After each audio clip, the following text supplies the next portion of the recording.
Very good morning to all of you. Once again, I am going to continue your syllabus. Shakespeare हमने wind up कर दिया है. Shakespeare के pledge, Shakespeare की poems लगभग सारी ख़त्म कर लिया है और पूरी कोशिश यही किया है कि आपके पेपर का कोई भी क्वेश्चन छूटे नहीं. टीजीटी के जहाँ तक सिलेबस की बात है तो शेक्सपियर के बाद अगला राइटर है उनका जॉन मिल्टन, जिसको लास्ट चाइल्ड ऑफ रेनेसांस कहा जाता है. पीजीटी के सिलेबस में जॉन मिल्टन नहीं है. सीधे शुरू होता है रेनेसांस के बाद रोमांटिसिज्म, जहाँ पर हम वर्ड्सवर्थ से शुरू करते हैं. हम मिल्टन को बाद में डील करेंगे, पहले हम वर्ड्सवर्थ को डील करेंगे. मिल्टन की वीडियो जैसा कि हमने लास्ट क्लास में भी बताया था कि जो एक्सक्लूसिव टीजीटी स्टूडेंट्स हैं, टीजीटी एस्पिरेंट्स हैं, उनके पैनल पर अलग से जाएगी. पीजीटी की वीडियो जो है वो पीजीटी के पैनल पर जाएगी. वर्ड्सवर्थ और शेक्सपियर के बीच में जो गैप है, आज हम उस गैप को फिल करने की कोशिश करेंगे कि उसमें लिटरेचर की हिस्ट्री क्या है, लिटरेरी हिस्ट्री में किस किस का कंट्रीब्यूशन है, क्या हुआ शेक्सपियर की डेथ के बाद ड्रामा का और क्या हुआ शेक्सपियर के बाद पोएट्री का. हम आज इस सब पर एक विस्तृत चर्चा करेंगे. आज हमको बोर्ड की ज़्यादा ज़रूरत नहीं है, फैक्ट्स की ज़्यादा ज़रूरत नहीं है, एक सिर्फ हिस्टोरिकल बैकग्राउंड आपके साथ डिस्कस करने की कोशिश करेंगे कि what happened after Shakespeare. And as you know कि Shakespeare died in 1616 and romanticism begins in 1798. तो ये जो ऑलमोस्ट 180 ईयर्स की जो हिस्ट्री है, इसके बीच का जो लिटरेचर है, आज हम उसी की बात करने चल रहे हैं. आज उसी की बात करेंगे अपने इस पूरे वीडियो में, जिसका नाम है पोस्ट शेक्सपियरियन लिटरेचर. और Shakespeare is basically known for drama. तो आज हम देखते हैं कि शेक्सपियर के बाद ड्रामा किसके हाथ में चला गया. Who were Shakespeare's contemporaries and Shakespeare's जो ट्रेंड्स थे, जो शेक्सपियर ने सेट किया था अपने प्लेस के लिए, उसको कहाँ पर कौन लेकर के गया. आपको पता है Shakespeare excelled in the field of tragedy as well as in comedy, right. He also excelled in the field of tragic comedy. तो शेक्सपियर ने तो कुछ छोड़ा ही नहीं था कि कोई और आए और उसको पिक करे, लेकिन शेक्सपियर पर मॉडल्ड हुए कई सारे राइटर्स. शेक्सपियर के टाइम पर ही एक राइटर था बेन जॉनसन, आपने नाम सुना है. Ben Johnson was not only a contemporary to William Shakespeare, but he was the greatest rival in the field of comedy, right. Comedy में शेक्सपियर का राइवल जो था वही बेन जॉनसन था. Shakespeare had collaborated with a few writers in his a few plays. उसमें भी उन्होंने collaboration किया था, जैसे कि फ्लेचर से उन्होंने कोलेबोरेशन किया था अपने प्ले हेनरी एट्थ में ही. शेक्सपियर के टाइम पर ही ट्रेजेडी को एक दूसरा मोड़ दिया था. एक और राइटर था जॉन वेबस्टर, और उसकी जो दो ट्रेजेडीज़ हैं, the white devil and the duchess of Malfi, आप सब ने सुन रखा होगा. एक पूरी तरीके से जो है अलग ट्विस्ट दे दिया था, उसको इटली में सेट कर दिया था. Totally deals with bloodshed, family and family revenge. Clear. The prevailing manner of the playwrights who succeeded Shakespeare जो था was realistic, satirical and anti romantic. After Shakespeare क्या होता है कि जो राइटर्स आते हैं उनके प्लेस टोटली रियलिस्टिक हो गए, सटारिकल हो गए और एंटी रोमांटिक हो गए. शेक्सपियर का जस्ट कंट्रास्ट, शेक्सपियर के प्लेस रियलिस्टिक नहीं होते थे, they were the plays for the sake of the plays. Shakespeare wrote the plays only for the sake of entertainment. Shakespeare was a complete businessman. He produced only those types of tragedies or comedies that audience wanted. जो audience को ज़रूरत थी, जो audience watch करना चाहते थे, Shakespeare ने उन्हीं को लिखा, शेक्सपियर ने उन्हीं को प्रोड्यूस किया. But after the death of Shakespeare the place became realistic. The plays became satirical as well as anti-romantic. Shakespeare was famous for his romantic comedies, right? और इतना ही नहीं, जो शेक्सपियर के बाद के प्ले राइट्स हुए, देयर प्लेज जो है focused predominantly on the two locations, the city and court. Shakespeare के बाद के प्लेज, शेक्सपियर के प्लेज तो अर्डेन में सेट होते थे, शेक्सपियर के प्लेज तो कहाँ सेट होते थे, ट्वेल्थ नाइट कहाँ सेट है, इलीरिया में सेट थे। शेक्सपियर के प्लेज जो है वेनिस में सेट होते थे, राइट। शेक्सपियर के प्लेस मिडसमर नाइट्स ड्रीम में पूरा देखिए आप जंगल में ही सेट है। जो शेक्सपियर के सक्सेसर्स हुए वो पूरी तरीके से कोर्ट तक सीमित होकर के रह गए, सिटी तक सीमित होकर के रह गए। और शेक्सपियर के बाद खास करके बेन जॉनसन ने जिस टाइप का प्ले लिखना शुरू किया वो टोटली सिटी पर फोकस्ड होता था, और एक नया टर्म ही जो है कॉइन हो गया जिसको सिटी कॉमेडीज कहा जाता है, जो बाद में रिस्टोरेशन में जाकर के पूरी तरीके से फ्लरिश होता है। तो शेक्सपियर के जंगल से आकर के प्लेस कहाँ पर आ गए, अब प्लेस आ गए सिटी में, प्लेस आ गए कोर्ट में, और फिर कोर्ट के कैरेक्टर, सिटी के कैरेक्टर्स जो थे they were sophisticated, right. Their typical activities, the pursuit of wealth and power, ये सेंटर हो गया पूरी तरीके से प्लेस का। और परसूट ऑफ वेल्थ की अगर हम बात करें तो बेन जॉनसन का एक प्ले है, आपने पढ़ा होगा, वॉल्पीन, पूरी तरीके से जो है ग्रीड का प्ले है, लालच का प्ले है, राइट। रिचेज एंड ग्लोरी, जैसा कि सर वॉल्टर रैली ने कहा है कि riches and glory, Machiavels to marks to shoot at had become the universal aims, and this situation was addressed by city comedies and tragedies of state, right. चाहे tragedy हो और चाहे comedy हो, दोनों तरह में बात एक ही की होती थी, और वो क्या थी, riches and glory, how to get more and more wealth, how to be famous, right, without any significant work. और ये काम किसका था, मैकियावेली का। मैकियावेली को आप जानते हैं, मैकियावेली की एक बुक आई थी द प्रिंस, और उस प्रिंस में उसने बताया था everything is fair in war, right, सब कुछ जायज है अगर आपको कुछ भी अचीव करना है तो टोटली प्लेस फोकस्ड हो गए थे, किस पर, ट्रेजेडीज और कॉमेडीज दोनों फोकस्ड हो गई थी रिचेस पर और ग्लोरी पर। क्लियर।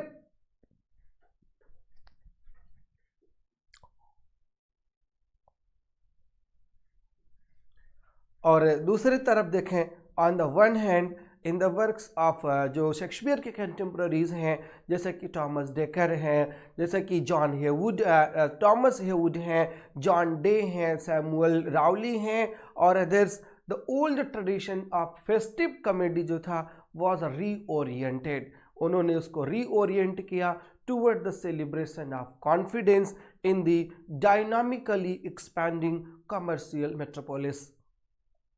शेक्सपियर के टाइम पर मेट्रोपॉलिटन नाम का, मेट्रोपोलिस जैसे कोई टर्म ही नहीं था, बट शेक्सपियर के बाद जो प्ले राइट्स हुए, Thomas Heywood, Thomas Dekker, John Day, Samuel Rowley, ये सब कॉमर्शियल प्लेस लिखना शुरू कर दिए, और in the interest of those people who are living in cities. Heywood एक ऐसा नाम है जिसको प्रोज शेक्सपियर कहा है चार्ल्स लैम ने। ये भी क्वेश्चन आता है कि who is called prose Shakespeare, तो उसका आंसर है Thomas Heywood.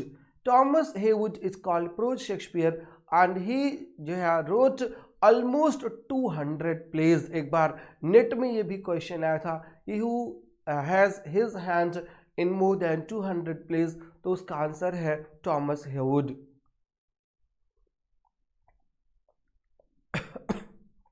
Sorry, right? Thomas Heywood is claimed to have been involved in some 200 plays, and they include fantastic adventures starring citizens heroes, spirited, patriotic, and inclined to a leveling attitude in social matters. और अगर Thomas Heywood के masterpiece की बात करें तो वो था a woman killed with kindness, right. ये मिडिल क्लास ट्रेजेडी थी, इसमें एक वुमन होती है who had supposedly violated the family rules, और सपोजडली जो है ककोल्ड करती है अपने हस्बैंड को, और then she was rusticated from home, एक किनारे उसको बैठा दिया जाता है और वो इसी में रिग्रेट करते करते उसकी डेथ हो जाती है। ये है अ वुमन विद जो है अ woman killed with kindness, Thomas Heywood जो शेक्सपियर का कंटेम्प्रेरी था, जिसको चार्ल्स लैम ने प्रोज शेक्सपियर बोला है, और 200 प्लेस में उसने अपना कंट्रीब्यूशन दिया है, 200 प्लेस में उसने अपने हैंड को लगाया है। और अगला जो कंटेम्प्ररी है नाम था उसका Thomas Dekker. Thomas Dekker was a rival to Ben Jonson और he was a kindred spirit, best scene in his play the Shoemaker's Holiday. Shoemaker's Holiday आपने नाम जरूर सुन रखा होगा, नहीं सुन रखा है तो अब सुन लीजिए। आपके सिलेबस का पार्ट तो नहीं है बट इंग्लिश लिटरेचर का पार्ट जरूर है, हिस्ट्री का पार्ट जरूर है। Shoemakers holiday was written in 1599 and it was the celebration of citizen brotherliness and Dick Whittington-like success. The play nevertheless faces squarely up to the hardships of work, thrift and contempt of the great. On the other hand, the very industriousness that the likes of Heywood viewed with civic pride became in the hands of Ben Jonson, George Chapman, George Marston and Thomas Middleton, a sign of self-seeking avarice and anarchy symptomatic of the sickness in society in large। ये सब trends थे जो है post Shakespearean drama के। अभी हम Thomas decker पर एक बार फिर से लौटेंगे और आपको थोड़ी सी ब्रीफ अभी बताएंगे शूमेकर्स हॉलीडे के बारे में। बट पहले जो शेक्सपियर का कंटेम्प्ररी है द ग्रेटेस्ट वन जो है उस पर थोड़ी सी बात कर लेते हैं और उसका नाम है बेन जॉनसन। बेन जॉनसन के नाम को कौन नहीं जानता, और बेन जॉनसन ने शेक्सपियर के डेथ पर एक एलिजी भी लिखी थी और बेन जॉनसन ने शेक्सपियर को कहा था Shakespeare belongs to all ages, right. एक एज के ना हो करके सब एज के हैं बेन जॉनसन। और ऐसा कहा जाता है कि शेक्सपियर की डेथ से एक दिन 2 दिन पहले बेन जॉनसन शेक्सपियर के साथ ही थे और जब शेक्सपियर की यह डेथ हुई थी। बेन जॉनसन के प्लेज बेस्ड किस पर हैं? बेन जॉनसन नोन किसके लिए हैं in literature? Ben Jonson is known for his comedy of humours. Ben Jonson is known for his comedy of humors.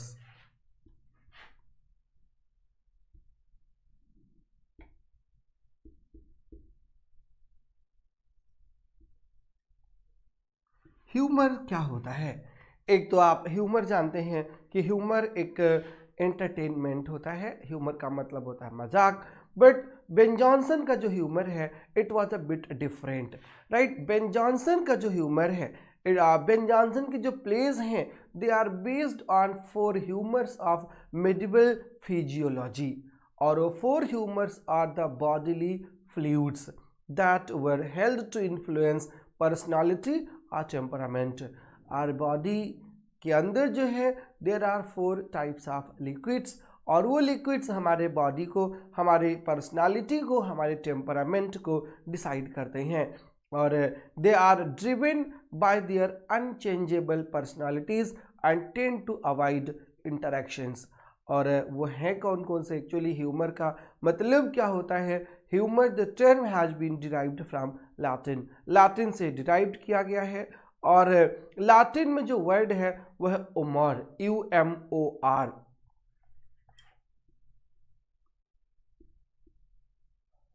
Latin में वर्ड है इमोर, UMOR, और इसका मतलब ही होता है liquid.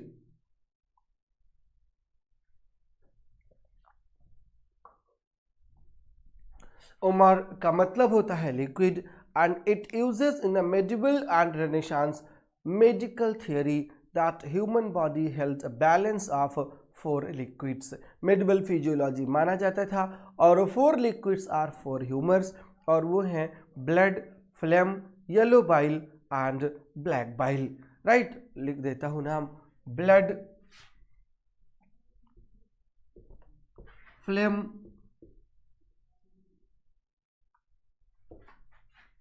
Yellow bile and black bile. Yellow bile को एक और चीज से जाना जाता है, येलो बाइल को कॉलर कहते हैं, CHOLER, और ब्लैक बाइल को बोलते हैं मेलंकली। मेलंकली और कलर, ये 4 लिक्विड्स हैं जो, और वो लिक्विड्स जो हैं they live inside our body and they decide, they fix our temperament, हमारे एटीट्यूड को, हमारे टेम्परामेंट को डिसाइड करते हैं। और बेन जॉनसन के जो ह्यूमर्स हैं, जो करेक्टर्स हैं, they are shaped by the excess of any of these या any one of these bodily fluids, किसी एक से जो है डिसाइड होते हैं। When properly balanced, these humors were thought to give the individual a healthy mind in healthy body, right? But if they are not properly balanced, then they disturb the personality and they disturb the temperament, right? और आज भी आप देखिए जो अब आप pathology में जाते हैं, पैथ, PATH, पैथ का मतलब ही होता है फीलिंग्स, राइट? PATH, पाथ का मतलब ही होता है फीलिंग्स।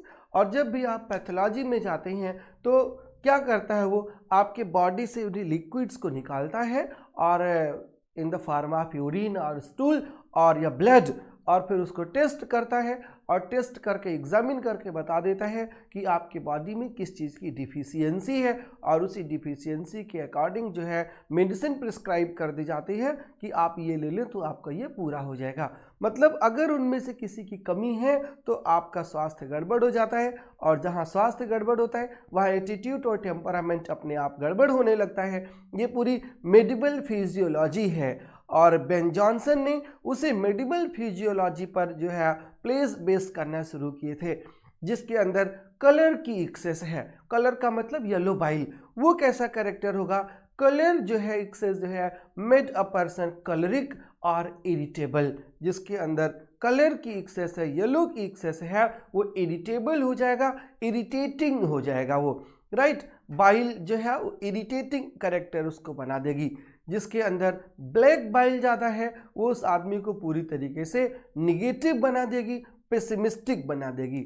जिसके अंदर फ्लेम ज़्यादा है, फ्लेम का मतलब कफ, राइट, फ्लेगमेटिक बना देगी। और फ्लेम कैसे होता है, वेरी स्लो, स्लगिश, बहुत धीमा उसको बना देगी, बहुत डल बना देगी अगर किसी के अंदर फ्लेम ज़्यादा हो गया है। और अगर ब्लड की एक्सेस है तो आप जानते हैं ना, किसी चेहरा बिल्कुल लाल होता है जब ब्लड जो है आदमी को सैंग्विन बनाता है, ब्लड ऑप्टिमिस्ट बनाता है, ब्लड उसको लाइवली बना देता है, राइट? ये ह्यूमर का काम है कि अगर कलर की एक्सेस है तो करेक्टर जो है टेम्परामेंट इरिटेबल और इरिटेटिंग होगा। अगर ब्लैक बाइल की एक्सेस है, मेलंकली की एक्सेस है तो आदमी पेसिमिस्टिक होगा। अगर फ्लेम की एक्सेस है तो आदमी जो है बहुत स्लगिश होगा, बहुत स्लो होगा।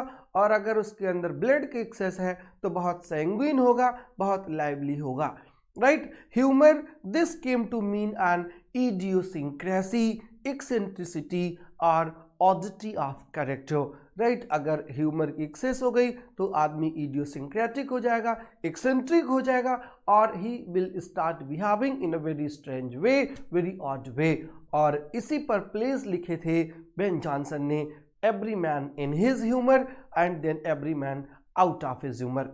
And in every man in his humour Shakespeare performed role, Shakespeare ने एक रोल भी परफॉर्म किया था, राइट? आगे चल करके जॉनसन ने क्या किया, he divided the humours into 2 types. 2 type में उन्होंने ह्यूमर को डिवाइड कर दिया। वन वाज ट्रू ह्यूमर, जिसमें वो कहते हैं कि वन पार्टिकुलर जो क्वालिटी होती है एक्चुअली जो किसी आदमी में होती है बॉडी एंड सोल में, और उसको ट्रू कहा जाता है जो बॉडी और सोल में है। और जो दूसरा है the other was an adopted humour, और एडॉप्टेड ह्यूमर को बोलते हैं कि ये मैनरिज्म है, राइट? मैनर सिखाता है in which a man went out of his way to appear singular by affecting certain fashions of clothing, speech and social habits। उसके खुद के हैबिट में, उसके खुद के पहनावे में और उसके सोशल हैबिट्स में वो जो है जाहिर होने लगता है। जो एडॉप्टेड होता है, जो किसी को देख करके एडॉप्ट कर लेता है, और ट्रू वो होता है जो इनसाइड द ह्यूमन बॉडी होता है। क्लियर? ये 2 टाइप्स के ह्यूमर डिवाइड कर दिए थे, true humour and adopted humour. किसने डिवाइड कर दिया था? जो है बेन जॉनसन ने for the sake of his comedy. True humour is possessed by man and adopted humour is not possessed but adopted humour is adopted from somewhere, right. फिर क्या होता है, जॉनसन आगे क्या अपनी थ्योरी को बढ़ाता है।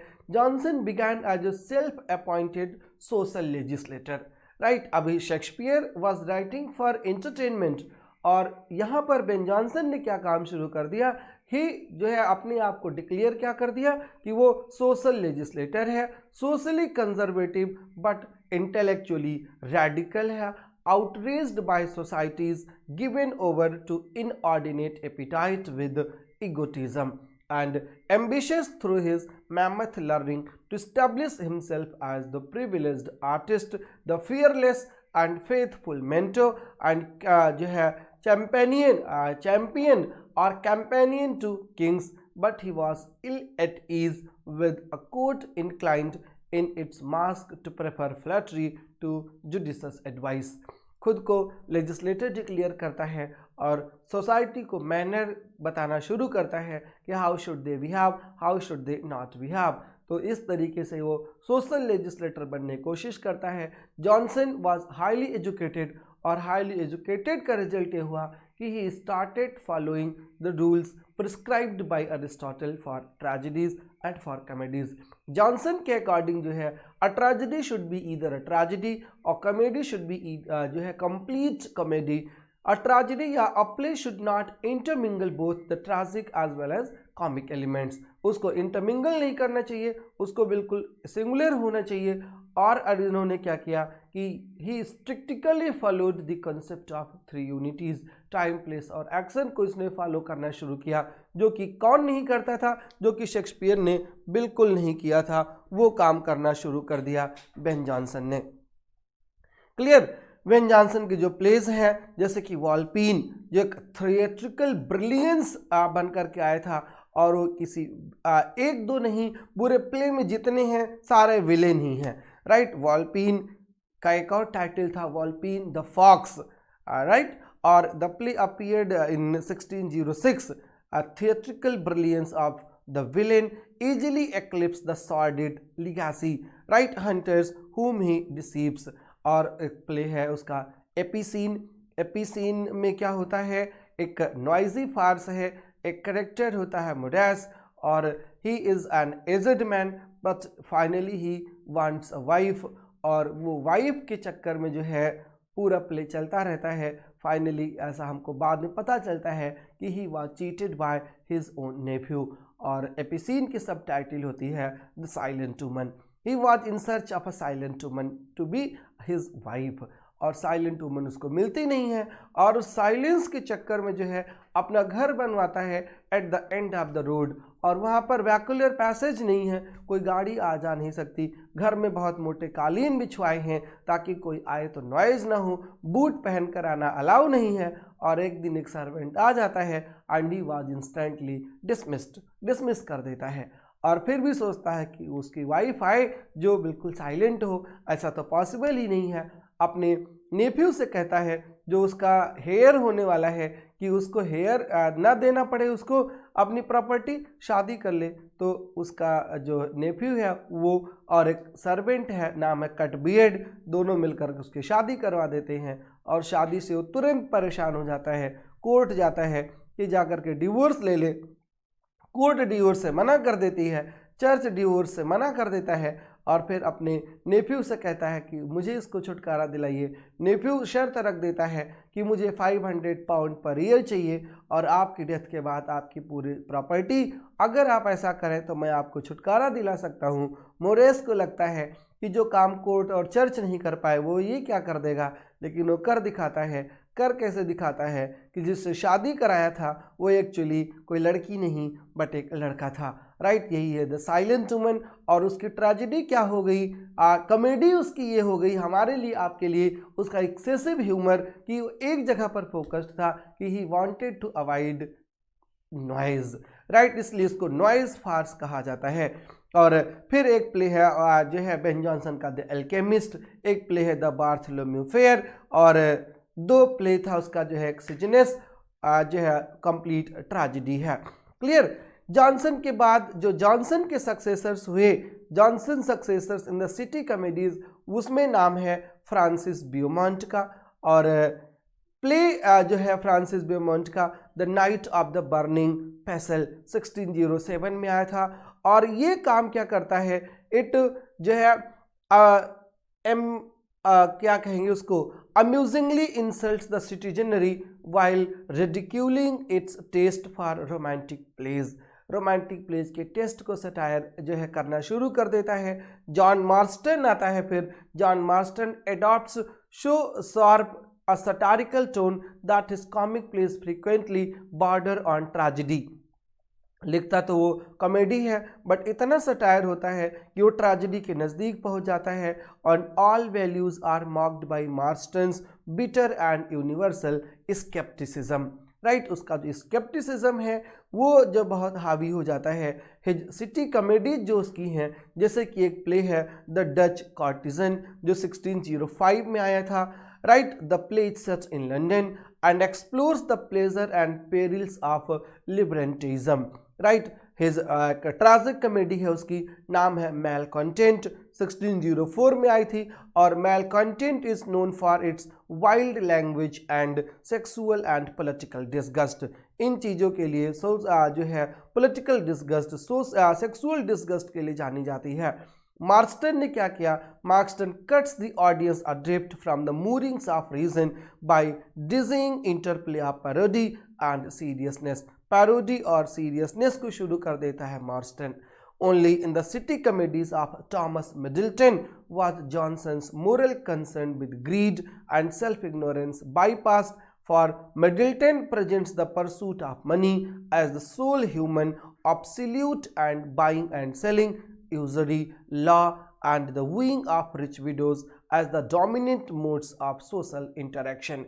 राइट, पूरी चीज़ें इनसे चेंज कर दी थॉमस मिडल्टन ने। फोकस किस पर शुरू कर दिया, यूजरी पर फोकस करना शुरू कर दिया, लॉ पर फोकस करना शुरू कर दिया, विंग ऑफ रिच विडोज पर काम करना शुरू कर दिया। मतलब धीरे धीरे शेक्सपियर के बाद ट्रेजेडीज और कॉमेडीज दोनों का डिग्रेडेशन शुरू हो जाता है, इंक्लाइन शुरू हो जाता है। और अंत में ऐसा भी एक समय आता है कि जब प्लेस टोटल मोरालिटी को ख़त्म कर देते हैं और ऐसे ऐसे प्लेस लिखना शुरू हो जाता है जो टोटल सोसाइटी के लिए एक्सेप्टेबल ही नहीं था। प्योरिटन्स इससे बहुत नाराज होते हैं।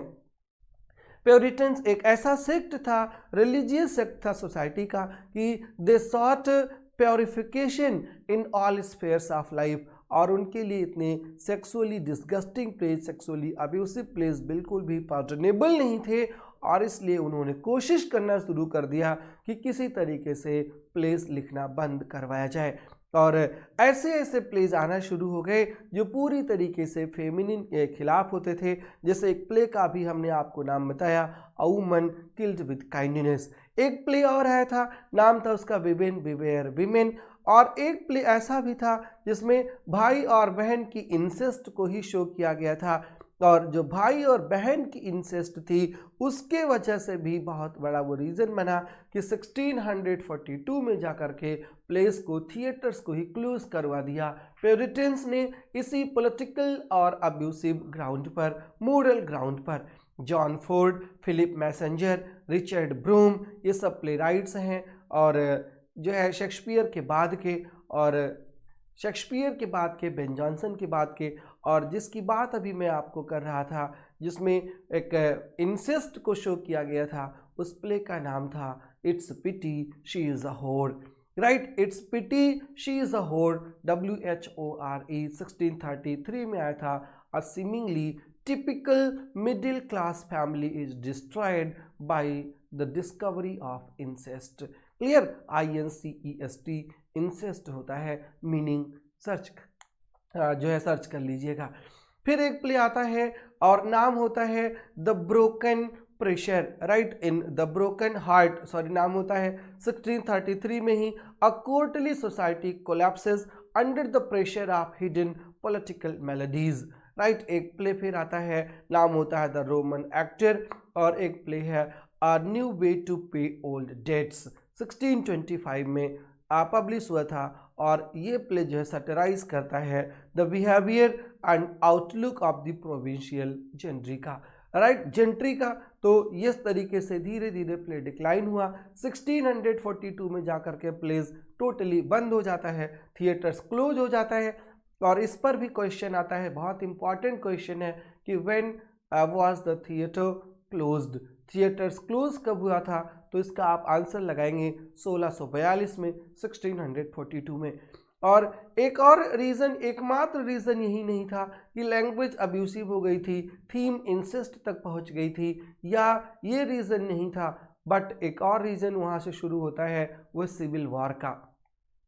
1642 के अराउंड से लेकर के 1649 तक का सिविल वॉर होता है। और उस सिविल वॉर में जो है चार्ल्स फर्स्ट जो किंग होते हैं इंग्लैंड के, 1649 में उनका असैसिनेशन हो जाता है, he was murdered.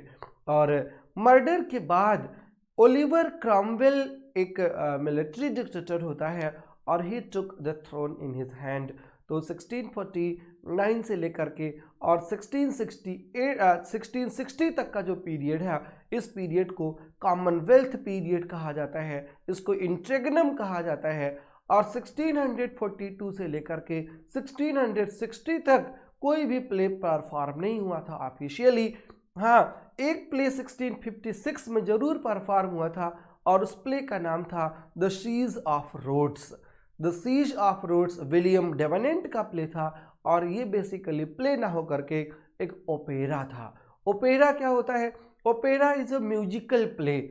Musical play is meant to be sung, गाने के लिए लिखा जाता है। 1660 तक बाकी कोई ऑफिशियल रिकॉर्डेड परफॉर्मेंस नहीं है, पूरी तरीके से थिएटर शट डाउन हो गया है, पूरी तरीके से थिएटर क्लोज हो गया है। और ये 1640 से लेकर के 1660 तक का जो टाइम है, यहीं पर जो है जॉन मिल्टन के फ्लरिशिंग का टाइम होता है, especially in the polemical tracts, right, वहाँ पर फ्लरिश करते हैं और यहीं पर उनका प्लान ये भी बनता है कि पैराडाइज लॉस्ट लिखना है। इन 1660 the son of Charles first was called back from France, France से उनको बुलाया जाता है और फिर से उनको जो है मोनार्की सौंपी जाती है और he became the king of England under the name जो है चार्ल्स सेकेंड। चार्ल्स सेकेंड 1660 में किंग बनते हैं और तब से जो पीरियड शुरू होता है उस पीरियड को न्यू क्लासिकल पीरियड कहा जाता है। क्लियर? कौन सा पीरियड कहा जाता है? उसको न्यू क्लासिकल पीरियड कहा जाता है, जो 1660 से शुरू होता है। और कब तक चलता है वो पीरियड, न्यू क्लासिकल पीरियड? वो है till the beginning of the romanticism. Romanticism की बिगिनिंग तक चलता है प्ले न्यू क्लासिकल पीरियड।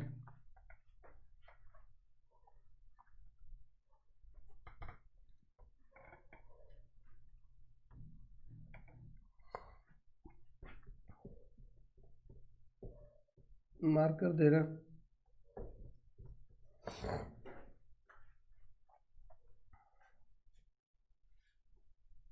ये भी नहीं चलता। न्यू क्लासिकल पीरियड 1660 से लेकर के 1790 तक का है, 98 तक का है। और इसके भी कई सारे पार्ट्स हैं। इसमें 1660 से लेकर के 1700 तक का जो पीरियड है, इसको बोलते हैं रेस्टोरेशन। रेस्टोरेशन का मतलब क्या होता है? What was restored. तो रिस्टोर्ड की जब आप बात करोगे तो मोनार्की वाज रिस्टोर्ड, राइट, राजशाही की वापसी हुई है। और थिएटर्स वर रिस्टोर्ड, थिएटर्स की भी वापसी हुई है 18 साल के गैप के बाद। 1642 से लेकर के और 1660 तक 18 साल तक थिएटर्स बैंड थे। और with arrival of Charles second to the throne, Charles second कब आते हैं थ्रोन पर? 1660 में थिएटर्स की वापसी होती है, मोनार्की की वापसी होती है।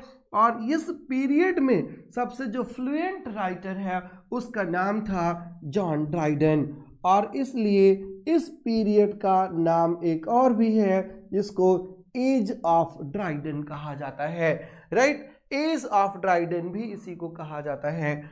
और फिर पीरियड 1700 से लेकर के 1745 तक का जो है इसको एज ऑफ जॉनसन कहा जाता है, सॉरी एज ऑफ पोप कहा जाता है, राइट, एज ऑफ पोप कहा जाता है। और 1745 से लेकर के 1798 तक का जो पूरा पीरियड है इसको एज ऑफ सेंसिबिलिटी कहा जाता है। क्या कहा जाता है? एज ऑफ सेंसिबिलिटी कहा जाता है, या इसी को एज ऑफ जॉनसन कहा जाता है। Doctor Johnson, age of Johnson या एज ऑफ सेंसिबिलिटी कहा जाता है। और इन दोनों पीरियड को ऑगस्टन एज कहा जाता है, ऑगस्टन एज कहा जाता है। ऑक्टेवियन ऑगस्टस जो है वो रोम का किंग था। Octavian Augustus was the first emperor of Rome in the 1st century. After the assassination of Julius Caesar, Augustine became the king. Right? Octavius Caesar उसका जो नाम था, Octavian Augustus जो है रोम का किंग था। और उसके टाइम पर लिटरेचर बहुत फ्लरिश किए थे, वो वर्जिल का पीरियड था। और उसी के इमिटेशन में एक पूरा एज शुरू होता है जिसको नियो क्लासिकल कहा जाता है। राइट, आपको पता है कि लैटिन और ग्रीक का जो लिटरेचर है उसी को क्लासिकल लिटरेचर कहा जाता है। और classicism was imitated here, classicism की यहाँ पर नकल शुरू होती है, इसलिए पीरियड का ही नाम हो जाता है नियो क्लासिकल। अब अगर ये पेपर में आ जाए कि ऑगस्टिन कौन था, तो Augustine was not an English king but Augustine was a Roman king. एक रोम का किंग था, रोम का सम्राट था। 16th सेंचुरी कह लिया 17th सेंचुरी और 18th सेंचुरी जो है, half of the 17th and complete 18th century जो है it was preoccupied by the classical writers. Right, classical writers की इमिटेशन से प्रीऑक्युपाई है, इसलिए इसका नाम जो है न्यू क्लासिकल पीरियड पड़ गया है। और उसके ये 3 मेजर डिवीजन है। कुछ बुक्स में आपको ये भी मिलेगा कि 1745 से 1785 तक का एज ऑफ सेंसिबिलिटी है, और उसके बाद का जो एज है वो प्री रोमांटिक्स का शुरू हो जाता है। तो वो भी गलत नहीं है, ये भी गलत नहीं है। लिटरेरी हिस्ट्री है, डेट्स इसकी थोड़ा वैरी करती रहती है क्योंकि कोई हिस्टोरिकल बैकग्राउंड नहीं होता, शुरू ही होता है किसी खास बिंदु से, किसी खास पॉइंट से जहाँ पर कोई लिटरेरी वर्क पब्लिश होता है या कोई नया रूलर आता है थ्रोन पर। जैसे 1798 पर ही क्यों खत्म होता है? 1798 से नया एज शुरू होता है जिसको रोमांटिसिज्म कहा जाता है। और 1798 में आज है कॉलरिज और वर्ड्सवर्थ की एक बुक पब्लिश हुई थी और उसका नाम था लिरिकल बैलेड्स, और वहीं से रोमांटिसिज्म की शुरुआत मानी जाती है इंग्लैंड में। क्लियर? तो ये इंपॉर्टेंट डेट्स हैं। ये जो एज है रेस्टोरेशन, ये ड्राइडन का एज है, और ड्राइडन के एज में जो ड्रामा फ्लरिश होता है वो 2 होता है, एक को बोलते हैं हीरोइक ट्रेजेडी और दूसरे को बोलते हैं रेस्टोरेशन कॉमेडी या comedy of manners. Heroic tragedy की जो थीम क्या होती है कि हीरोइक ट्रेजेडी टोटली अनहीरोइक होती है। उसमें हीरोइक क्या होता है, हीरोइक कपलेट के नाम पर उसको हीरोइक ट्रेजेडी कहा जाता है। और जॉन ड्राइडन का ये भी मानना था कि जब एपिक को हीरोइक पोयम कहा जाता है तो ट्रेजेडी तो एपिक से ही आती है, उसको हीरोइक ट्रेजेडी क्यों ना कहा जाए, तो ड्राइडन ने उसको हीरोइक ट्रेजेडी बना दिया था। क्लियर? ट्रेजेडी होती है और वो ट्रेजेडी लव एंड ऑनर पर होती है। किस पर? लव एंड ऑनर की जो बात करती है ट्रेजेडी, और कपलेट में लिखी होती है। हीरोइक कपलेट में जिसको आप ब्लैंक वर्स कहते हो उसी को बोलते हैं हीरोइक ट्रेजेडी। और heroic tragedy was initiated by John Dryden in restoration age, और बाद में तो बहुत सारे राइटर्स उसको फॉलो करने के लिए आ जाते हैं। Heroic tragedy dealt with love and honour.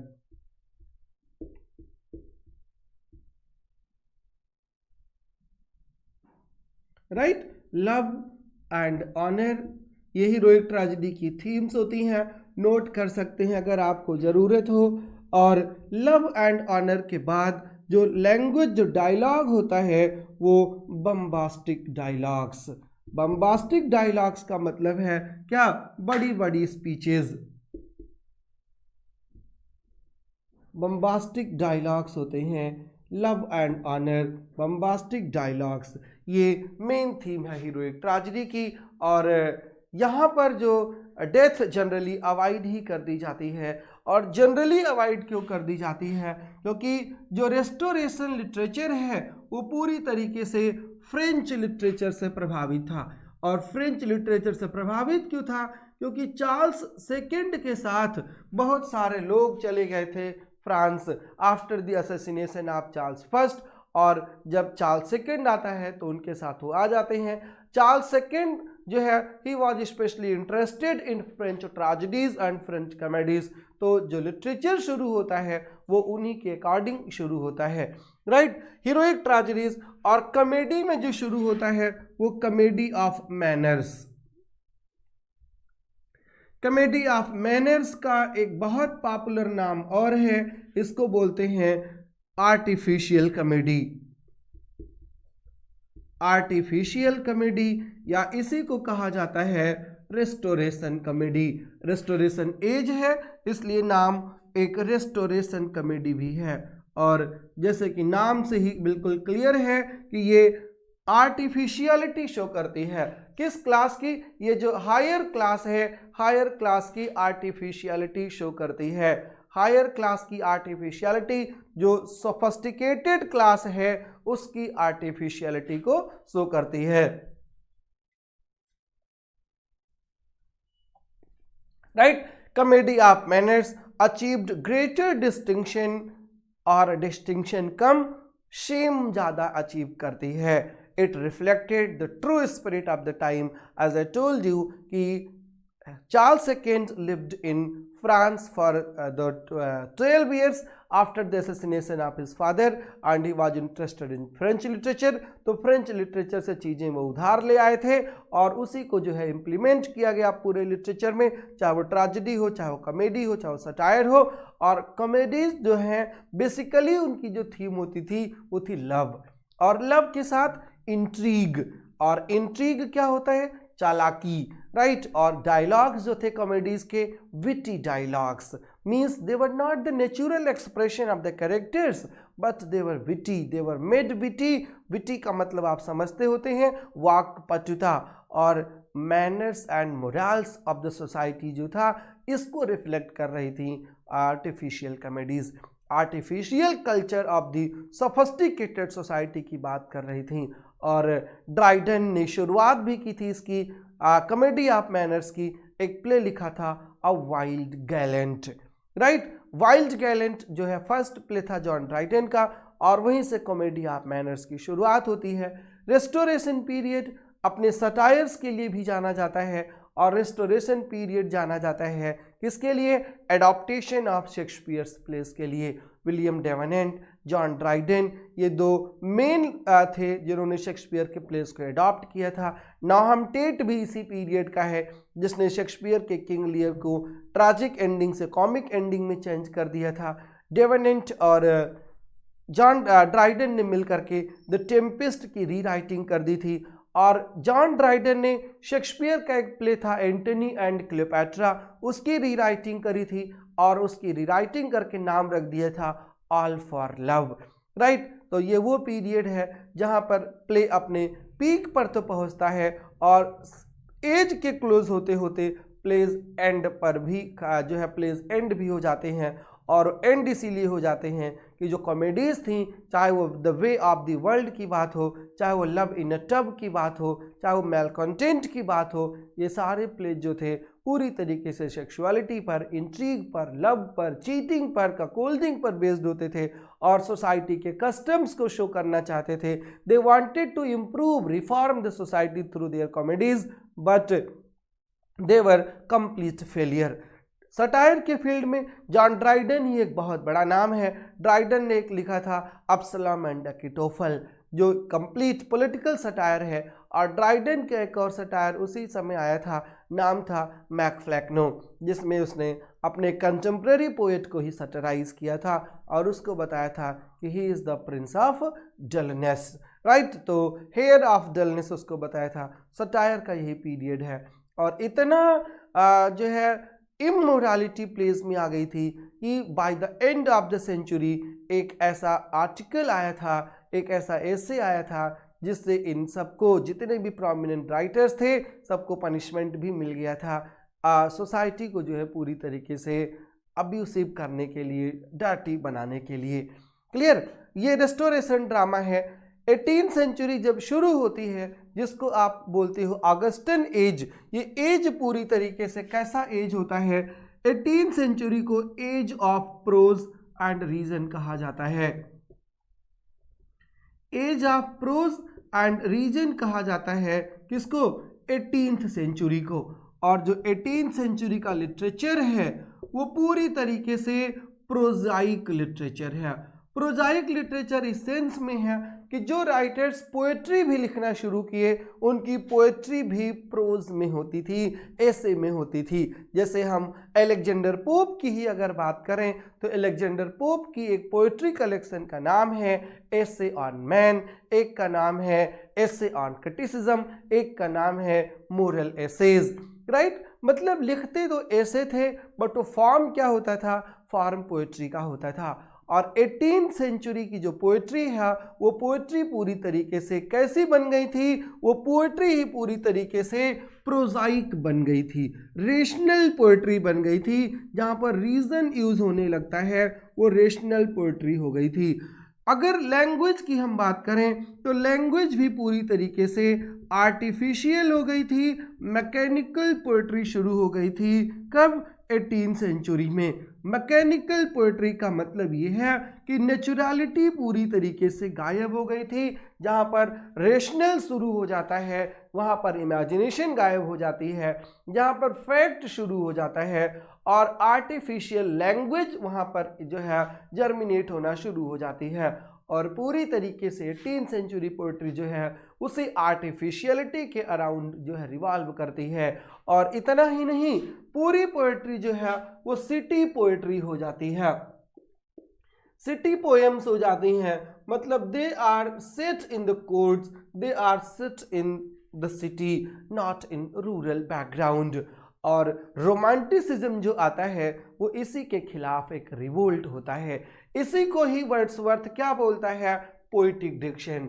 जो रेशनल पोएट्री है, आर्टिफिशियल पोएट्री है, मैकेनिकल लैंग्वेज है, जो सिटी पोएट्री है, यही पोएटिक डिक्शन है। और romanticism was a revolt against this poetic diction. इसी के खिलाफ रोमांटिसिज्म रिवोल्ट होता है। और ऐसा नहीं है कि रिवोल्ट एकाएक होता है। इस रिवोल्ट से पहले, वर्ड्सवर्थ और कॉलरिज के रिवोल्ट से पहले भी प्री रोमांटिक्स आते हैं। कुछ ऐसे भी पोएट्स आते हैं जिनको ट्रांजिशनल पोएट्स कहा जाता है। उन्होंने इन चीज़ों को नहीं माना and they wrote their own poetry, they went in the lap of nature and they imitated Elizabethan writers, not the 18th century writers. जैसे पोप के टाइम पर ही एक और जो है पोएट आता है और नाम था उसका थॉमसन। और थॉमसन ने क्या किया कि he didn't imitate Alexander Pope but he imitated Milton, he imitated Spencer। Spenserian form में, मिल्टोनिक ब्लैंक वर्स में जो है वो लिखना शुरू कर देता है, नेचर के पास जाता है। एक पोएम उसकी आती है द सीजन्स, जो 4 पार्ट्स में डिवाइडेड थी। The poem is set far from the harsh realities of city, वहाँ से बहुत दूर जा कर के सेट हो जाती है। और इनको हम ट्रांजिशनल कहते हैं, इनको हम प्री रोमांटिक्स कहते हैं, राइट। प्री रोमांटिक्स का मतलब होता है कि प्री रोमांटिसिज्म जो है it was a cultural movement in Europe from about 1740s onwards that preceded and presaged the artistic movement known as romanticism।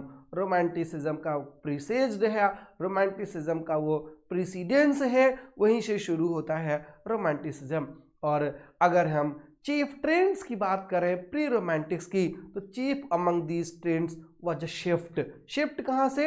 Shift कहाँ पर? Shift in public taste, right, away from the grandeur, austerity, nobility, idealisation and elevated sentiments. ये सब 18th century poetry के characteristics हैं।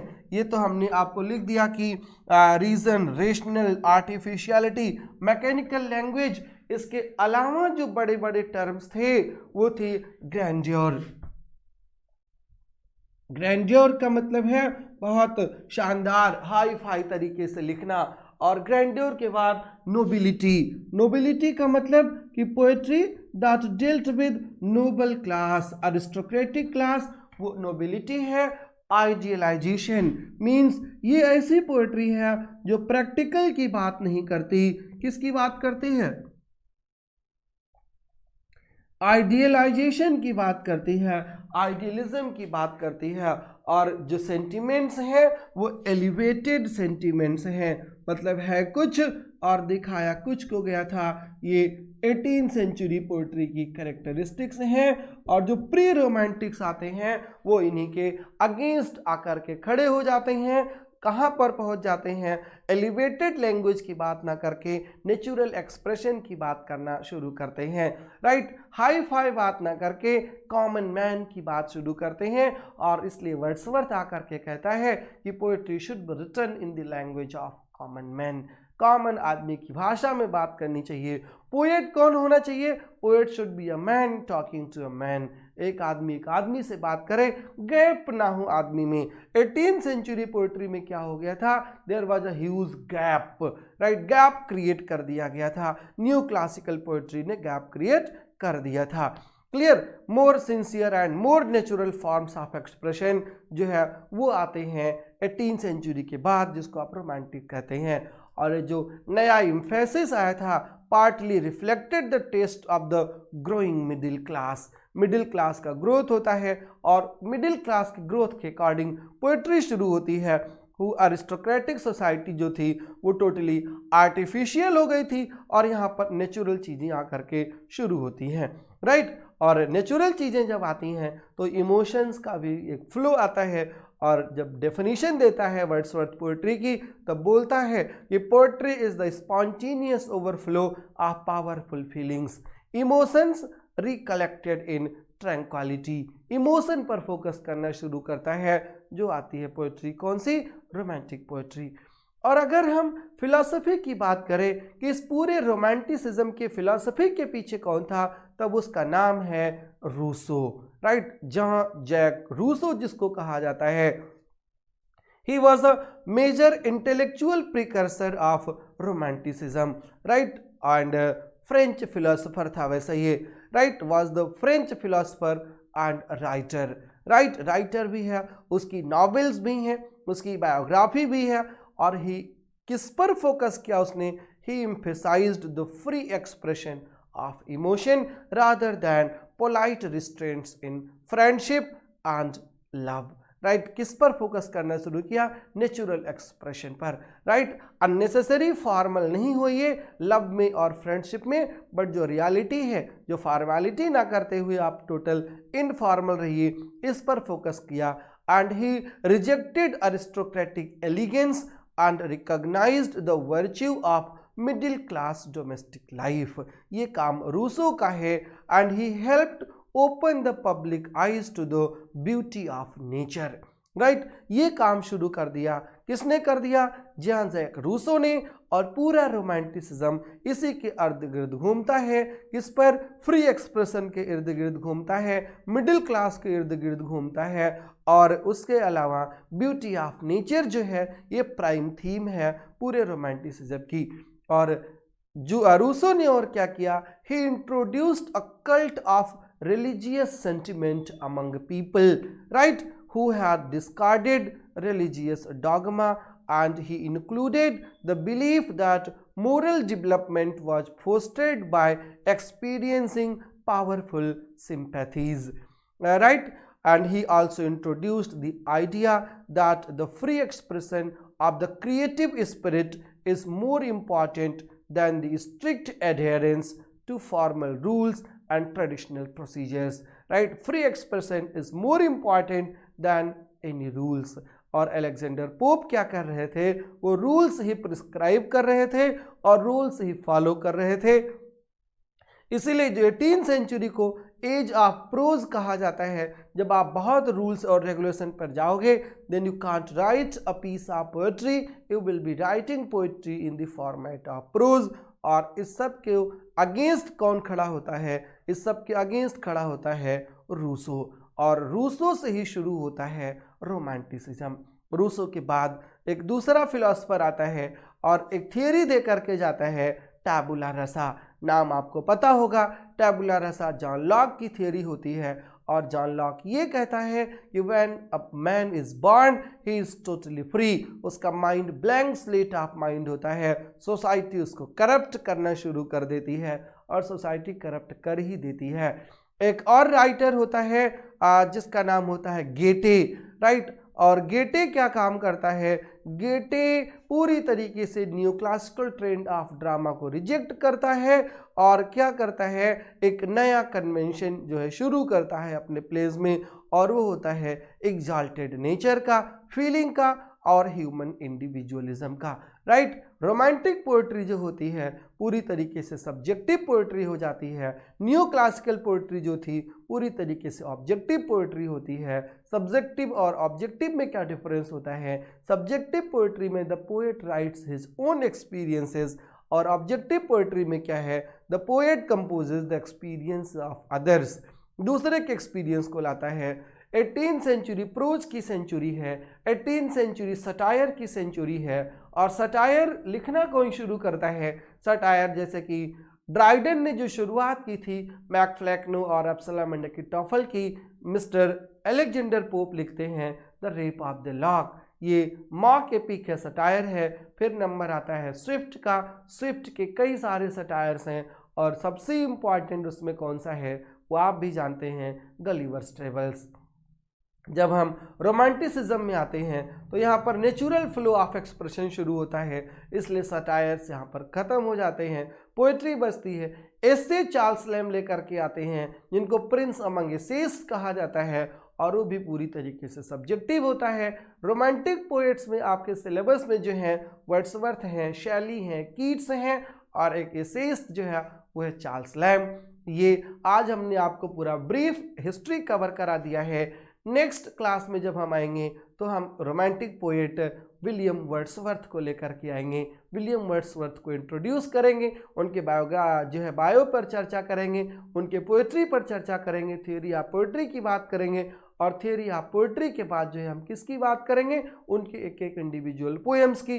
वो poems, वो lines जो बहुत इंपॉर्टेंट हैं, जो पेपर में अक्सर पूछी जाती हैं और जिनको आप सही करके इस बार पीजीटी बनने वाले हैं, उन सब की हम चर्चा करेंगे। आप इस वीडियो को सुनिएगा, एंजॉय करिएगा। कोई डाउट हो तो नेक्स्ट लाइव क्लास जब होगी तो पूछिएगा, मैसेजेस करिएगा, राइट, तो हम उसको क्लेरिफाई कर देंगे। Thank you very much for watching us, thank you very much for showing your faith in us, and we still promise that we could prove ourselves true in your life. Thank you.